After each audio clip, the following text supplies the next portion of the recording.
All right, welcome to another episode here of Phoenix Rising Live. And I think this will be a spectacular episode.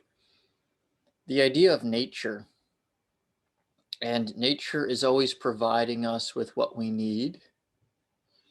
However, there comes a point in time where rather than being passive about receiving from life, rather than being passive about the support systems that are here, we gain a natural awareness for what our necessities are in any given moment.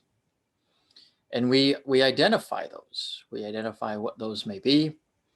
In business, you obviously have this idea of like goals or targets. Now, those may be egotistical in some respects as well. So what I'm saying here is there's a full alignment with who you truly are. And you gain a deep understanding of what your necessities are to move forward in your life, the resources you require in order to complete a project or to grow spiritually, mentally, emotionally, in terms of your personality. If you think of the idea of growing, allowing your character to flourish and becoming the person who you're truly meant to become. This is all part of the spiritual journey. And becoming a leader. Think about in nature. Think about how animals operate. There's a pack leader, and the idea of being a leader in your life. And knowing where your place is at certain times, of course, but when you're the leader, there's an inherent knowledge of what is best for you, what the next step is. And so you could consider it to be sort of a warrior mentality. However, it's not warrior in the sense of battling. It's not warrior in the sense of any form of conflict. It's simply warrior in the sense that you're completely fortifying yourself with source power. You have a full ground of certainty, of fearlessness. And I would say that warrior energy kind of comes before total enlightenment, total confidence that source is always supporting you. And so there's this energy of sort of taking what you need from nature itself. And when I'm talking about nature, I'm obviously using that literally in the sense if you're a forest dweller and you're in nature, how does it apply you? But I'm also saying quite literally in the nature of our reality, right? Because everything is nature, everything is natural. Why? Because it's come from source, it's come from our minds, it's come from our imagination. And that's not to say that it's the most efficient or effective that it can be, but when we look at it as one and as being a wholeness rather than separate, meaning the cities are separate from the forests, etc., that's not helpful. And yes, there's something to evolve into, there's something to grow into, there's something to be said about receiving your higher knowledge in whatever way works best for you. Sometimes people find enlightenment in busy city centers, and sometimes people find enlightenment in caves and the far depths of the woods. So really whatever works best for you, and following those signs along the way. But as you follow those signs, you gain an intuition for what your necessities are, and this idea of taking rather than waiting to receive. And let's just look at the definitions here. It's really the same thing. However, your approach, your definition to receiving may not be complete. And your definition to giving may not be complete because they're part and parcel to one another. So you're really looking for the wholeness of this. So when you tell people what you need, for example, if you're in a relationship with your spouse or partner, you tell them what your needs are. This is what I need in the relationship. This is how I need communication to take place. These are my basic needs in order for this to be a functional relationship. And obviously, if they understand that, if they're aligned with that, if they can supply those, then you have a winning match. And then on the flip side, of course, too, they have needs, and if you can meet those needs, then you have a good match. But the idea here is that's with everything in life. You're consistently communicating your needs to other people. If you're building your team here in our community, As a mentor, as a coach, as a leader, if you're teaching a class, you have certain needs. You need the students to respond a certain way. You need them to interact a certain way. You need your clients that you're working with, the people that you're bringing in to the community as a mentor, you need them to respect you in a certain way. Otherwise, it doesn't work. So having these healthy boundaries and rules and limitations in terms of how things are constructed is very important. And you'll evolve into this in greater and greater ways because you're always growing, you're always stepping into the unknown, and the caliber of people that you're dealing with will increase. And so there'll be different approaches in terms of your communication, in terms of your financial interactions, and all the other elements that are involved in having a healthy relationship with someone, whether that's a professional relationship or a personal relationship. So when you tell nature, this is what I need, when you tell people, this is what I need, this is what I need in order for this business interaction to work, and you're still receptive to what their needs are, it's not your way or the highway, that's not what I'm saying, but you come in with this level of authority. You come in positioning yourself as a leader, and you're giving that other person permission to be in their own power as well, and you're holding space for that, and they'll step into it in whatever way is best for them. And the dynamics of the relationship will be whatever they need to be. Obviously, if it's a romantic relationship with your partner, there's, ideally a lot of equality there. But if it's a coaching mentor relationship, they're going to respect you as a leader and a guide. So it's different depending on the nature of the relationship. So it's your discernment and your intuition to decide on how to approach it. And you consult yourself first and foremost. You consult your own inner guidance. How do I approach this? And as you do that, you'll be confronted with different fears, because stepping into the unknown means you're becoming a greater part of yourself. And the reason why you're not that person already is because you've had limitations in your own mind about it, about being that person, about commanding your necessities, expressing them, communicating them, stepping into them, without being docile, without hoping that people are going to do something.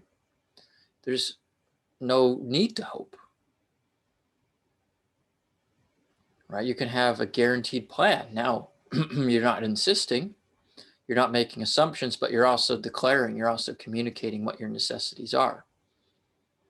And from there, it'll be led to wherever it needs to be led. So there's a lot of subtle distinctions, a lot of subtle definitions in what I'm saying right now, because we're kind of brought up in a black and white society, black and white mentality. It's this or that. And that's really not the case. Life is art. It's a masterpiece. And there's a lot of subtle tones and blends. Think of the colors, painting on a canvas, and how you could have, a really basic painting where, just simple colors, simple shapes. But then if you look at a Picasso or a Van Gogh or some other highly acclaimed artist, or even if they're not highly acclaimed, if it's just a masterpiece in and of itself, the blending of colors, the subtle distinctions in the painting. So life is filled with these subtleties. And in and of themselves, they're all very simple, but they're combined to make up a complex picture, a complex experience. And so the more you allow your mind to be complex, not complicated, but complex in its acceptance of life, its acceptance of your evolution, your acceptance of what this is and how it works and how you command your reality. How do you choose to command things? Not as a dictator, not as an authoritarian, from a place of power. And that's who you are.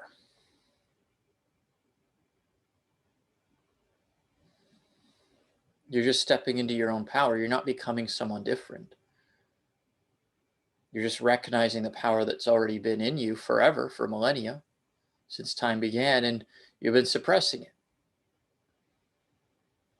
And then you awaken it. And sometimes that awakening process is uncomfortable because you're not used to it. If you think about plant medicine, for example, right, when someone uses that in a ceremony type of setting, sometimes they have very uncomfortable experiences initially. There can be a purging, right? The body's releasing toxins that have been buried deep down in the subconscious, and that's physically in the body, in the cells. It gets released. And so you go through a cleanse, you go through a detox. When you're stepping into the unknown, you may have that experience, right? It'll be more subtle than if you're using plant medicine, because that's like a catalyst or a stimulant. And, that's a personal decision if someone wants to utilize that as a permission slip, but it's not necessary. What is necessary is to continue stepping into that unknown. And whatever permission slips come to you and you feel that resonance with them, those are the ones for you in that moment. And those are the ideas, the tools, the techniques, the formulas that are going to give you permission to be more of yourself in that moment. There's no reason to hang on to them. And eventually you'll become your own permission slip, where you just simply know what you need to know, and it'll evolve and become obvious. Sometimes that takes minutes or hours or days, sometimes weeks, sometimes months, sometimes years. I mean, if you think about the entire progress of your life, it took you years to arrive to where you are, and that's okay. It's part of the process. You don't need to know everything at once. You always want to position yourself where you're satisfied with your life. If you're feeling a sense of dissatisfaction, being honest with yourself, is there something that you're not doing? Is there something you're not taking care of? And if that may be the case, you may not have full consciousness of what it is, but are you neglecting something? Are you neglecting to take action? Are you neglecting to communicate with someone or say something that's on your mind? Because that's suppression, and that'll lead to disease that will harm your body, right? If you suppress your emotions, if you suppress your thoughts, that will harm you.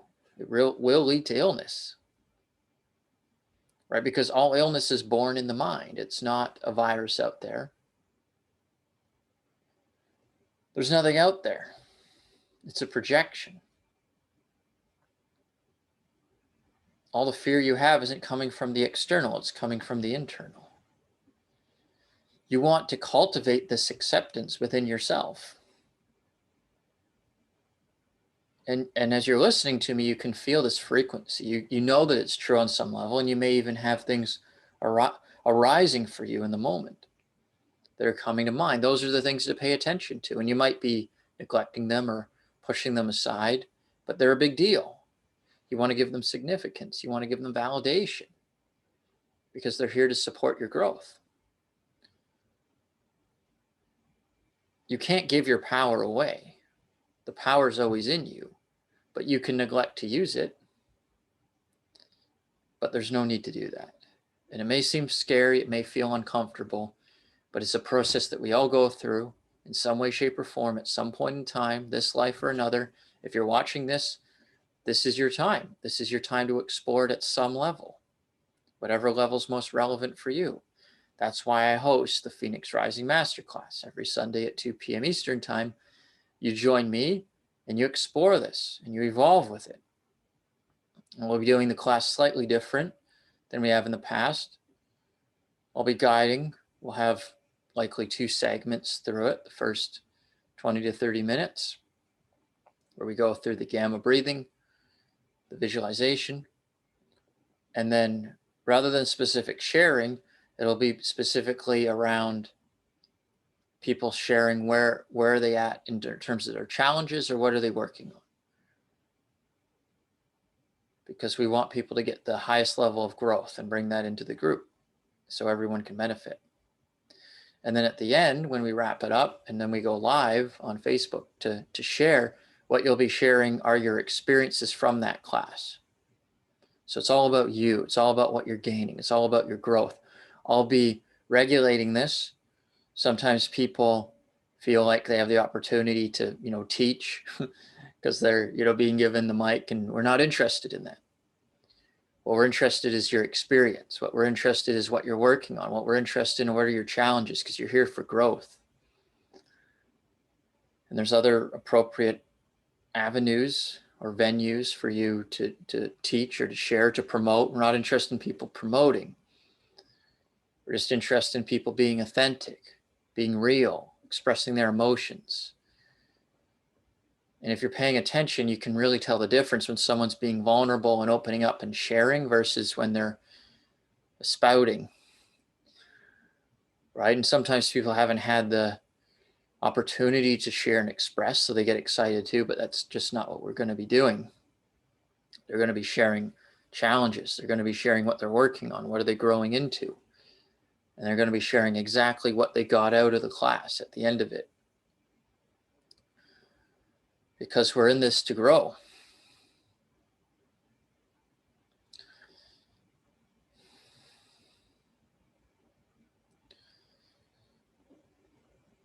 And so as a leader, it's my job to maintain that course.